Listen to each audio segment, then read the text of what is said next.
Presiones anormales y control de pozo. Métodos de control. A continuación hablaremos brevemente acerca de otros métodos empleados para el control de pozo, tal como el método concurrente. También es conocido como método de densificar por etapas. Consiste en comenzar de inmediato la circulación, ajustando gradualmente la densidad del fluido de acuerdo a un programa determinado. En este método es necesario calcular los ciclos de bombeo requeridos para circular el fluido hasta que el fondo de la sarta de perforación para los incrementos de densidad de lodo seleccionado. Entre sus principales ventajas está que un mínimo tiempo sin circulación, excelentes para aumentos de densidad bastante grandes, menor presión del revestimiento que el método del perforador, así como también puede ser fácilmente cambiado al método de esperar y densificar. Entre sus principales desventajas son los cálculos que son un poco más complicados que los métodos anteriores, requiere mayor tiempo de circulación, así como también las presiones del espacio anular y en la zapata son mayores que el método de densificar y esperar. Método volumétrico. Este método puede ser utilizado solo en caso de que haya gas, como se verá posteriormente. Utiliza el incremento de presión que ocurre cuando un volumen de gas se incrementa. El método volumétrico es utilizado en condiciones de trabajo particulares donde no hay circulación y por tanto los métodos de perforador y el esperar y pesar son imposibles de aplicar. Ahora bien, las condiciones principales son indicadas a seguir. En primer lugar, ausencia de tubería en el pozo, es decir, la tubería en el pozo pero con condiciones anormales las cuales impiden la circulación, como por ejemplo taponamiento de los jacks de la mecha, problemas con la bomba o con el circuito de superficie, obstrucciones en el espacio anular, así como problemas de lavado en el drill pipe sobre el influjo de gas. Por ende, el propósito de este método es levantar el volumen de gas desde el fondo del pozo justo bajo el BOP, manteniendo la presión de fondo constante. Ahora bien, en ciertas condiciones de trabajo se pueden utilizar las bombas de lodo para circular hasta el tope superior del pozo a través de la línea de matar el pozo y de la línea de choque. El principio básico, la arremetida es de gas y no hay circulación. Si se deja que el volumen de gas alcance la superficie en esta situación, surge el problema de mantener la presión en el fondo constante. Nosotros sabemos que la presión en la superficie se incrementa progresivamente. Ahora bien, el problema es resuelto por una disminución de la presión hidrostática en el pozo mediante una eliminación periódica del lodo a través del choque a intervalos de tiempo y cantidades basados en cálculos adecuados. En esta forma, la presión de la cual se incrementa a medida que el gas asciende es disminuida por la expulsión del lodo. Inicialmente, se deja que la presión se incremente para mantener un margen de trabajo, el cual es posteriormente eliminado durante la expulsión del fluido, en alrededor de unos 100 psi. Del mismo modo, cuando el volumen preestablecido haya sido eliminado, se debe cerrar el choque manteniendo la presión de cierre a nivel de revestidor constante, dejando que se alcance la presión del margen de trabajo. Luego se procede a abrir otra vez el choque para una nueva operación de descarga. Por consiguiente, se deben mantener ciertos datos sobre el pozo, como por ejemplo el influjo de variación de presión de 378 galones, una presión de cierre a nivel de tubería de perforación igual a 0, a nivel de revestidor 425, entre otros, por dar algunos datos. Por ende, la presión en el choque se incrementa progresivamente mientras que la presión de fondo se mantiene constante por la eliminación del lodo a través del choque. El gráfico ploteado versus el tiempo muestra cómo los periodos de descargas disminuyen a medida que el gas se va incrementando en la BOP.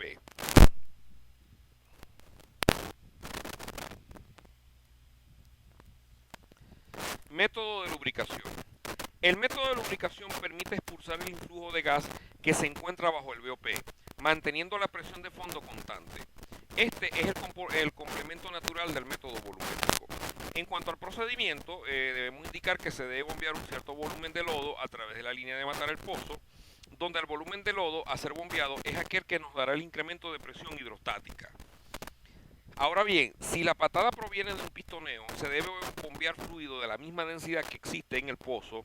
Si la arremetida proviene de una presión excesiva, se debe bombear un fluido más pesado.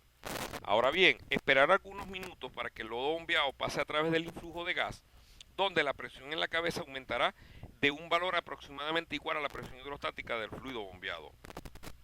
Seguidamente, el gas es descargado en compresión a través del choque hasta que la presión de superficie haya disminuido a un valor igual a la suma del incremento de presión generado por el bombeo del fluido y por el incremento de la hidrostática. En este caso, se debe repetir nuevamente el procedimiento varias veces hasta que el gas haya sido expulsado.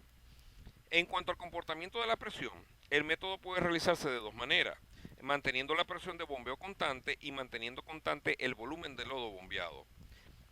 Ahora bien, el primer método es más utilizado porque controla mejor la presión de fondo hacia el final de la operación, que es cuando el volumen de gas es menor que el volumen de lodo bombeado.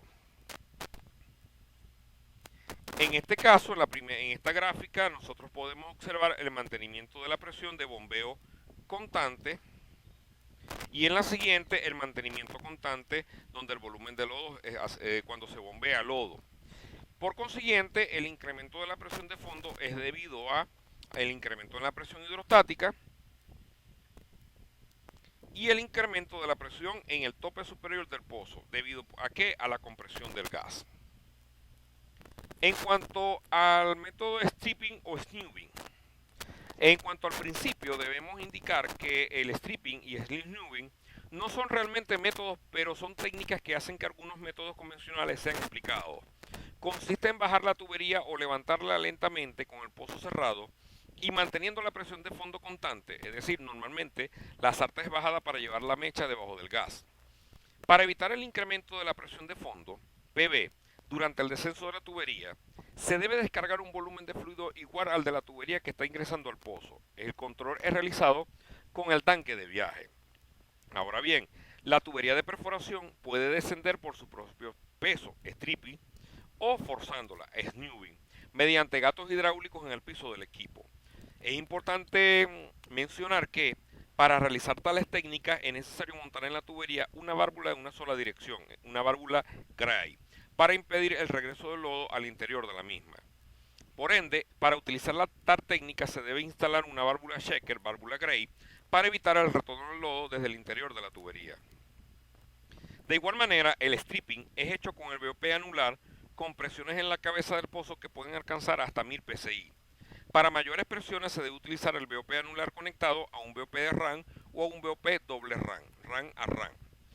Adicionalmente, para llevar a cabo el stripping con el solo BOP anular es necesario minimizar la presión de cierre hasta obtener una pequeña pérdida de lodo y hacer pasar el tuck joint a través del BOP anular.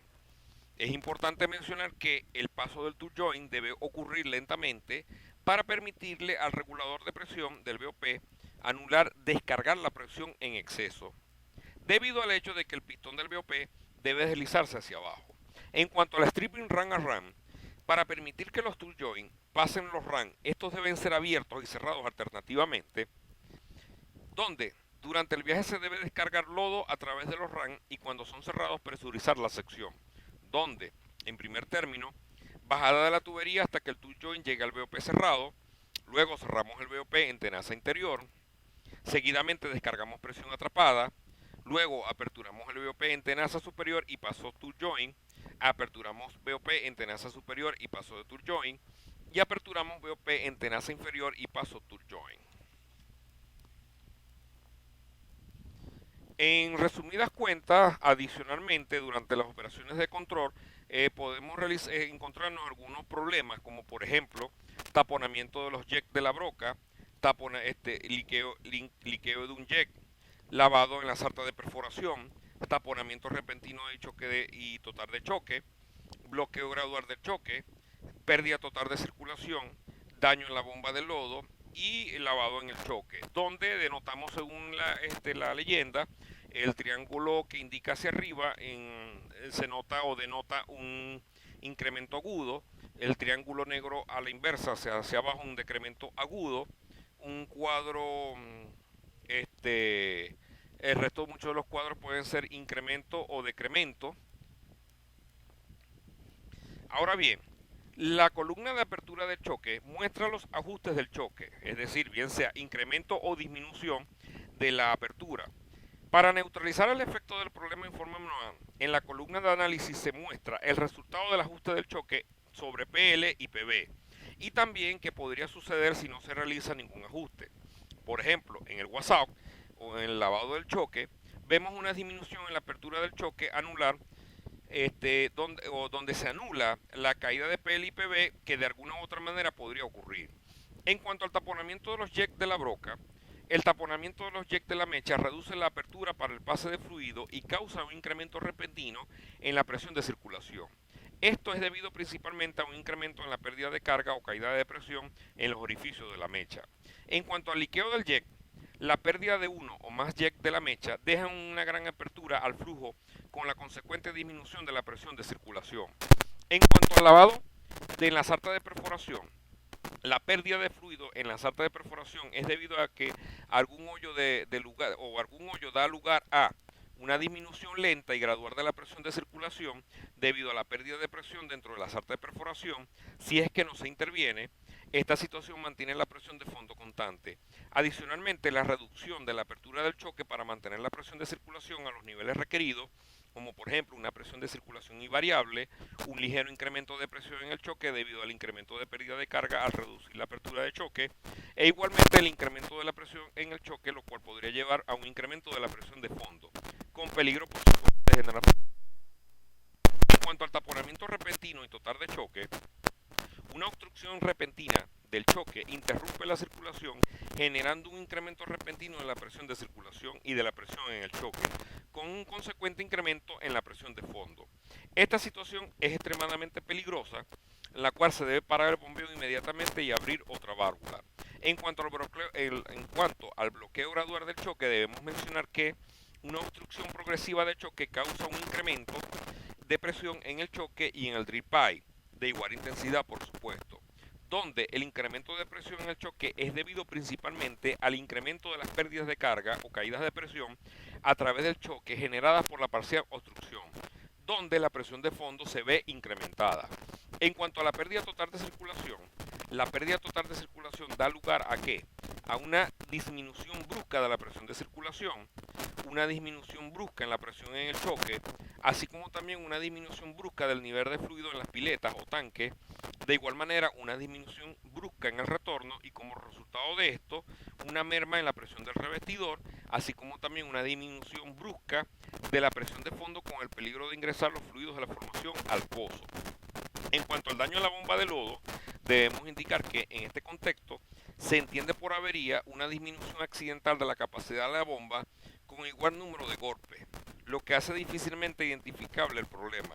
Esto produce una disminución de la presión en la tubería y en el choque, más marcada por supuesto en la primera, a causa de la menor capacidad del fluido en circulación que comporte menores pérdidas de carga. Ahora bien, en este caso se puede actuar de tres maneras. Inicialmente, disminuir la apertura del choque de manera que se vuelva a llevar la presión de circulación al valor anterior. También disminuir la apertura del choque de manera que se vuelva a llevar la presión en el choque al valor anterior. O aumentar los golpes de la bomba para volver a llevar la capacidad al valor anterior. En cuanto al lavado del choque, para concluir este video tutorial debemos indicar que el ensanchamiento del choque debido al lavado comporta una disminución de la presión en el choque y una idéntica disminución en la tubería, con consecuencia disminución de la presión de fondo. Para restablecer la situación normal es suficiente reducir la apertura del orificio por donde sale el fluido hasta volver a llevar la presión en el choque al valor anterior. Muchas gracias.